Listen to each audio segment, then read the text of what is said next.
100 ming so'mlik travertinni 5 ming so'mga qilish yo'lini o'rgatib qo'yaman. Akalar, devorimiz qumshuvoq holatda bo'lishi kerak yoki kafilniklar tortilgan bo'lishi kerak. Buni ustidan oddiy 7 ga 1 gruntovka berib o'ramiz. 1 kvadratga rasxodi 600 so'm 700 so'mga tushadi. Endi buni ustidan oddiy kafilniklar 20 ming so'm 30 ming so'mlik kafilniklar edi. Shuni olib sepib o'ramiz.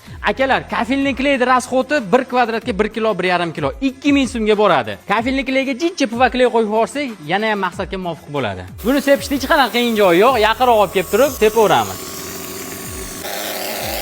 Ko'ryapsizlar, davleniyani past qilib olib sepaveramiz.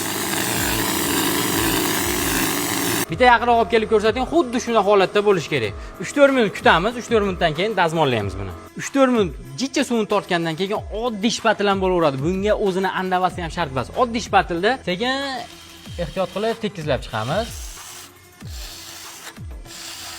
Ko'ryapsiz, hech qanaqa qiyin joyi yo'q. Oddiy shpatilda xuddi shunday qilib traversing faktura berib chiqdik.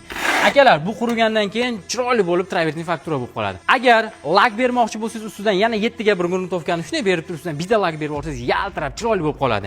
Endi yana bitta narsa, akalar, agar bunga rang bermoqchi bo'lsangiz, o'sha gruntovkani 7 ga 1 gruntovkani ustidan xohlagan rangingiz, xohlang qizil, xohlang yashil, любой rangda emulsiyada, fasadli arzon emulsiyada shunday berib turib, ustidan bir sloy bitta lak berib olsangiz, akalar, travertingiz tayyor. 2000 so'm, 2500 so'mga to'xtadi aka rasxodlarimiz, mahsulotlarimiz. Kompressor arenda mayda chudalar bilan aka 5000 so'mga borsin, 5000 so'mga fasadingiz 1 kvadrat joyi travertin bo'lyapti. Akalar, 5000 so'm qatta, 100 ming so'm qatta. Kimga video yoqqan bo'lsa, bitta like bosib ketasiz degan umiddamiz. Vodiy qurilish bitta yaqinroq ko'rsating.